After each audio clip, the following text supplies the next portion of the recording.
Hello everyone, this is Swati Sharma. I am a playback singer and performer. ऐसे तो मैंने कई गाने गाए हैं, but my most famous song is बनो तेरा स्वैगर, जो कि मैंने तनुवर्स रिटर्न्स में गाया है। उसके अलावा मैंने कई गाने गाए हैं, जैसे अभी रिसेंट रिलीज हुआ था मीनाक्षी सुंदरेश्वर, उसमें तितर बितर गाया था मैंने, and many more songs. But I think बनो को अगर मैं कहूँ कि मेरी आइडेंटिटी है तो वो गलत नहीं होगी। तो आज मैं आपके बीच अपनी जर्नी शेयर करने आई हूँ। तो चलिए शुरू से शुरू करते हैं। मेरा born and quarter Muzaffarpur Bihar का है, और वो एक छोटा सा शहर है बिहार में। और मेरे घर का माहौल बिल्कुल वैसा ही था जैसे कि मतलब आम मिडिल क्लास फैमिली का, या एक छोटे शहर में जो जैसा एक परिवार का माहौल होता है वैसा ही माहौल था। मैं अपने घर में अपने पापा से थोड़ा सा मतलब हेजिटेट करती थी बात करने में, और एक मम्मी से ज़्यादा दोस्ती थी, अगर आप ऐसा कह सकते हैं। तो जैसे पापा आए, पता चल गया कि अगर वो आ रहे हैं तो मैं थोड़ा सीरियस हो जाती थी। मैं पढ़ाई लिखाई का मतलब ऐसे ड्रामा करती थी, तुरंत बुक खोल के बैठ जाती थी कि मैं पढ़ रही हूँ, ऐसा करती थी, बिकॉज थोड़ा पापा से हेजिटेशन था। बट मॉम के सामने आई वॉज वेरी फ्री। तो वो जब भी खाना बनाती थी तो मैं जब वो खाना बनाती थी तो मैं गाना गाती थी। मैं किचन में खड़ी हो जाती थी और मैं घंटों उनके सामने गाना गाती थी, वो खाना बनाती रहती थी। ऐसी एक शाम थी जब मैंने देखा कि मैं अपनी मॉम को गाना सुना रही थी, एंड मेरे फादर चुपचाप खिड़की से उन्होंने मेरी आवाज़ सुन ली, मुझे गाते हुए उन्होंने सुन लिया। अभी उन्होंने सुन लिया ये मुझे पता नहीं था। जब मैं दूसरे दिन सुबह उठी तो मैंने देखा कि मेरे घर पे ऑडियो सिस्टम लग गया है, और बहुत सारी तरह तरह की सीडीज कैसेट्स मैंने देखा, बहुत सारी चीज़ें मेरे घर में अचानक से आ गई थी। मुझे कोई क्लू नहीं था ये हो क्या रहा है। तो मेरे डैड ने मुझे बुलाया, उन्होंने कहा कि कल मैंने तुम्हें गाते हुए सुना है, और मुझे लगता है कि अगर तुम्हें प्रॉपर ट्रेनिंग मिलेगी या प्रॉपर तरीके से तुम मेहनत करो तो तुम इस फील्ड में कुछ अच्छा कर सकती हो।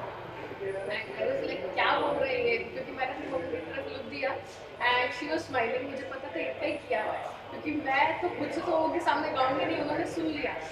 तो ऐसा सा सीन हुआ, और उसके बाद से मेरे पापा बहुत सीरियस हो गए मेरे म्यूज़िक को लेकर के, बिकॉज उनके भी दिल में कहीं ना कहीं बचपन की एक इच्छा थी म्यूज़िक में कुछ करने का, बट इवेंचुअली वो कर नहीं पाए। तो वो खुद को मेरे अंदर देखने लगे। उन्होंने मेरे लिए एक गुरु जी को हायर किया, जो कि मैं ये कहूँगी कि वो आज की डेट में बिहार के वन ऑफ द मोस्ट मतलब पहुँचे हुए गुरु जी हैं, और उनका नाम है श्री पंकज महाराज जी। उनसे मैंने सीखना स्टार्ट किया। आज तक मैं उनसे ट्रेनिंग ले रही हूँ। उनके गाइडेंस के अंदर मैंने संगीत विशारद का कोर्स किया चंडीगढ़ प्राचीन कला केंद्र से। तो उस समय क्या हो रहा था कि रियलिटी शोज़ की बहुत लहर चल पड़ी थी। मतलब मैं देखती थी कि रियलिटी शोज़ के कंटेस्टेंट को जब मैं देखती थी तो मुझे लगता था कि मैं खुद को इमेजिन कर रही हूँ। और जब वो बोलते थे कि हम तुम्हें मुंबई लेके जाएंगे, तो मुझे लगता था यही लोग मुझे मुंबई लेके जाएंगे, क्योंकि मेरे जो रिलेटिव भी जो रहते थे वो सब मुंबई तो नहीं, मतलब जयपुर, दिल्ली, लखनऊ, इतना ही उनका नेटवर्किंग था। मतलब मुंबई में कोई रिलेटिव भी नहीं रहता था कि मैं हॉलीडे के बहाने से अपनी ड्रीम सिटी में आ जाऊँ। तो मुझे लगता था कि रियलिटी शो में जैसे बोलते हैं मुंबई लेके जाएंगे, यही मुझे मुंबई लेके जाएंगे। मैंने बोला ठीक है, तो मैंने भी ट्राई करना स्टार्ट किया। तो एक रियलिटी शो था जिसमें कि मैं मेरा अंडर एज था, उसमें 18 एंड अबव उसका एज क्राइटेरिया था। बट मेरे डैड ने मुझे फोर्स किया कि तुम भर दो फॉर्म। आई वाज लाइक ठीक है, मैंने भर दिया। जब मैं उसके ऑडिशन पे गई तो मैंने अपने डैड के साथ मिल करके बहुत महीनों से जो गाना प्रैक्टिस किया था, मैं इतनी नर्वस हो गई कि स्टेज पे चढ़ के मैंने जो मेरे दिमाग में सबसे इजी सॉन्ग मुझे लग रहा था मैंने वो गा दिया। और मैंने क्या गाया आपको क्या ही बताऊँ।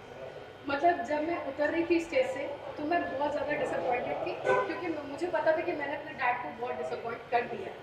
लेकिन जब मैं उतरी तो कुछ लोकल रिलेटिव्स भी आए थे देखने के लिए, तो सबसे ज़्यादा वो निराश थे। दे वर वेरी एंग्री, मैं ये कहूँगी, क्योंकि वो लोग मुझसे बात भी नहीं कर रहे थे। मतलब ऐसा लग रहा था कि मैंने पता नहीं कुछ चुरा के मैं खा गई उनके घर से, and they were not talking to me at all. लेकिन मेरे डैड ने मुझ पर कोई गुस्सा नहीं किया, मतलब उन्होंने कुछ बोले, उन्होंने मतलब ऐसा ये भी नहीं क्या कर दिया, कुछ नहीं बोला। उन्होंने बोला कोई बात नहीं। और फिर जब मैं वहाँ से लौट रही थी तो रास्ते में रिलेटिव्स ने जो थे जो साथ में गए थे, उन्होंने मेरे डैड को बोला कि ये पागल हो गया, ये आदमी लड़की के पीछे पागल हो गया है, ये अपनी बेटी को समझाता नहीं है, हर कोई मतलब प्लेबैक सिंगर नहीं बन सकता, इसकी आवाज़ आवाज़ में वो बात ही नहीं है कि मतलब यहाँ से कहीं पहुँच पाए। हर कोई सुनिधि चौहान नहीं होता है। मैं आज भी बहुत बड़ी फ़ैन हूँ मैम की, और सबको ये बात पता था, तो ये बोल के मुझे और फिक्स कर रहे थे कि हर कोई सुनिधि चौहान नहीं है। तो ये सब बातें सुन करके हम अपने होम टाउन लौट गए, और फिर वापस से मेरी जर्नी चालू रही। मैंने डैड से पूछा भी कि मैं अंडर एज की, आपने क्यों उसके अंदर मुझे बोला करने को। तो ही वॉज लाइक कि एक्सपीरियंस तो मिला ना। वो चाहते थे कि मुझे स्टेज पे गाने का एक्सपीरियंस है, कि लोगों के सामने कैसे खुद को प्रेजेंट करते हैं, इस बात का मुझे एक्सपीरियंस मिल जाए। तो इस तरह से मेरे पापा मुझे सपोर्ट करते हैं। फिर एक रियलिटी शो जब कुछ सालों बाद आया, तब तक मैं प्रिपेयर थी, एंड मैं मेरा परफेक्ट एज था, मैं उसमें गई। तो उसमें जाने के लिए मेरे पापा एंड मेरे गुरुजी रात भर फुटपाथ पे बैठे रहे, मतलब न्यूज़पेपर लगा करके, ताकि सुबह उठ करके मैं आराम से आऊँ और मैं मतलब एकदम आगे लाइन में खड़ी हूँ। ऐसा ही हुआ, मैं एकदम आगे लाइन में थी, मुझे एकदम स्ट्रेस नहीं था। मैं गई। तो ऑडिशंस में क्या होता है, आप बहुत सारे राउंड्स क्लियर करते हैं जो आपको पता नहीं चलता। टीवी पे हम सिर्फ जज का राउंड देखते हैं। तो मैंने वो सारे राउंड्स क्लियर किए। फिर मैं जब जज के राउंड तक पहुंची, तो अगेन मुझे लगा कि मैंने अपना बेस्ट दिया, बट उनको ऐसा नहीं लगा। तो मुझे जो कमेंट्स आए वो थोड़े हार्श आए। मुझे बोला गया कि मुझे नहीं लगता है कि आपकी आवाज़ इस कमरे के बाहर कभी जा सकती है, आपकी आवाज़ में वो बात है। तो इसलिए मैं कहूँगा कि बेटा ये तो नहीं होगा। लेकिन एक जज थी, तो उन्होंने मुझे बोला कि मैं आपके ना फादर से मिलना चाहती हूँ। और जैसे ही मैं निकल रही थी, तो मेरे पीछे पीछे आ गया, और मैं फादर को बोला कि देखिए, यहाँ पे ये सब जो भी हुआ है, इसकी वजह से आप निराश मत होइएगा, क्योंकि मैं आपको कहती हूँ आज के बाद आपकी बेटी अच्छा और अच्छा ही करेगी। और लिटरली वैसा ही हुआ। मेरे पापा तो निराश नहीं हुए, क्योंकि वो उनका उनका ये है, वो कभी निराश नहीं होते। लेकिन मैं ज़रूर, मैं अंदर से ब्रेक हो चुकी थी, क्योंकि मैंने अपने गुरु की आंखों में आंसू देखा था, और मैं बहुत ज़्यादा मतलब डिप्रेशन में चली गई। रात में 2-3 बजे उठ करके मैं रियाज़ करने लगती थी हारमोनियम लेकर के, क्योंकि मुझे सेल्फ डाउट हो गया था। मुझे लगता था कि पता नहीं मेरी आवाज़ सच में अच्छी है नहीं है, मैं हवा में तीर तो नहीं मार रही, मतलब मुझे बहुत ज़्यादा सेल्फ डाउट हो गया था। मेरे पापा ये सब देख रहे थे, और उनको लगा कि जब सब चीज़ मुंबई जाके ही होगा, तो फिर मुंबई चल रहे। तो उन्होंने क्या किया, मुझे लेकर के अपना सारा काम धंधा एक बार छोड़ा, और मुझे लेकर के मुंबई आ गए। मुंबई में आने के बाद उन्होंने मुझे एक मतलब अपार्टमेंट ढूंढ के दिया, जहाँ पे मैं रह सकूँ, ताकि मुझे मेरी जर्नी, जो स्ट्रगल लोग कहते हैं, मैं कहती हूँ मेरी जर्नी है, वो करने में मुझे दिक्कत ना हो। तो मेरे फादर ने मुझे उस तरीके से बहुत सपोर्ट किया, और मैं अपनी नानी के साथ यहाँ मुंबई में आ गई रहने के लिए। और मेरी मम्मी का इन सब में बहुत बड़ा रोल था, कि क्योंकि उन्होंने इतना अच्छे से अपना रोल होम मेकर का निभाया, क्योंकि उनको पता था कि पापा अब उधर ज़्यादा जा नहीं पाएंगे। ऐसे ही उनका ट्रैवलिंग का काम ज़्यादा होता था, तो वो आ नहीं पाते थे हमारे पास ज़्यादा। और अब क्या था कि उनको टाइम मिलेगा तो वो डायरेक्ट मुंबई आएंगे मेरे पास। लेकिन मेरी मम्मी ने हमेशा बैकबोन की तरह हमें सपोर्ट किया, और हम दोनों बाप बेटी निकल पड़े अपने जर्नी में मुंबई में, कि कैसे अब प्लेबैक सिंगर कैसे बनना है। तो यहाँ पे आई, तो कोई लिंक नहीं, कुछ नहीं, तो फेसबुक पकड़ा, पापा के साथ बैठ के फेसबुक का अकाउंट बनाया, और वहाँ से मैंने सर्च करना स्टार्ट किया लोगों को। मुझे दिक्कत है कि जैसे एक कैमरा पर्सन है, तो वो एक सर्टेन प्रोडक्शन हाउस में है, तो मैं उनको उनको मैसेज करने लगी कि भैया प्लीज़ कुछ मेरे को प्रोड्यूसर से मिला दिए, डायरेक्टर से मिला दिए, मुझे मैं अच्छा गाती हूँ, मैं एक बार सुनाना चाहती हूँ। कोई मेकअप आर्टिस्ट का मुझे अगर दिख गया तो मैं उनको पकड़ती थी, कोई एक्टर है सपोर्टिंग का, मैं यू नेम इट, मैंने सबको उधर किया है मैसेंजर पे मैसेज, कि मुझे पहुंचा दे करेक्ट पर्सन तक। और उसी दौरान मैं काफ़ी लोगों से मिली। मैंने एक म्यूज़िक डायरेक्टर से मिली जिनका नाम है तनिष्क बागची, जो कि आज के डेट में इंडिया के one of the leading composers में से एक हैं, एंड बन्नो तेरा स्वैगर देने वाले भी वही हैं मुझे। उन्होंने उनसे जब मैं मिली, तो वो मुझे काफ़ी सॉन्ग्स गवाते थे। एक हम कहते हैं कि बैंड करके भी रखते हैं सॉन्ग्स को पिच करने के लिए, तो वो मुझसे काफ़ी सॉन्ग्स गवाते थे। एंड उन्होंने मुझसे कहा था कि Swati, you keep on working hard, I take your voice to places. और उन्होंने ऐसा ही किया। उन्होंने जब बन्नो तेरा स्वागत मुझे दिया, तो मुझे नहीं पता था, रातों रात बन्नो तेरा स्वागत जब रिलीज हुआ, तो इट वॉज अ रेज। मतलब आज भी मैं कहीं पर भी जाती हूँ, तो बस इतना ही बोलना होता है कि अब हमारी बेचारी स्वाति शर्मा, जिन्होंने बन्नो तेरा स्वागत गाया है, और लोग खुश हो जाते हैं। और मुझे लगता है कि हर आर्टिस्ट की ज़िंदगी में ऐसा कोई काम होता है जिससे लोग उनको ज़िंदगी भर याद रखते हैं। तो बन्नो वैसा गाना है मेरे लिए, जो मुझे तनिष्क बागची जी की वजह से मिला है, and I am really grateful to him कि उन्होंने मुझे ये गाना दिया। अभी वो गाना आ गया, उसके बाद मुझे कई अवार्ड्स मिले। 2016 में मैंने जीमा अवार्ड जीता और काफ़ी काफ़ी अवार्ड्स मुझे मिले। 2017 में मेरे साथ ऐसा अनयूजुअल चीज़ हुआ कि मुझे ऑफर आया एफिल टावर पेरिस में जाके परफॉर्म करने का। वहाँ पे एक फैशन वीक चल रहा था और उसमें वो चाहते थे कि मैं कुछ 30 मिनट्स या 40 मिनट्स का सेट परफॉर्म करती, जो कि मैंने किया। और जब मैं वहाँ पे गई, जब मैं एफिल टावर पे ऐसे चढ़ रही थी, तो आई वाज लाइक कि यार मैं मुंबई कभी मैंने नहीं देखा था, मैंने सिर्फ टीवी में और वो देखते दिखा था ना, सीलिंग ऐसे जा रहा है, युवा में देखा था, तो वैसे देखा था। एफिल टावर पे जाके परफॉर्म करने के लिए it was a surreal experience for me. जब मैं वहाँ पे परफॉर्म किया, बाद में जब मैं वहाँ से आई, तो जिस तरीके से न्यूज़ में और पीआर वगैरह हुआ, तो मुझे भी तब भी पता चला कि I am the only singer from India who has some Eiffel tower. तो मैं बहुत ज़्यादा ग्रेटफुल हूँ इन सभी चीज़ों के लिए। फिर क्या होता है ना कि आपकी जर्नी होती है, आप कुछ गलतियाँ करते हैं, कुछ चीज़ें सीखते हैं।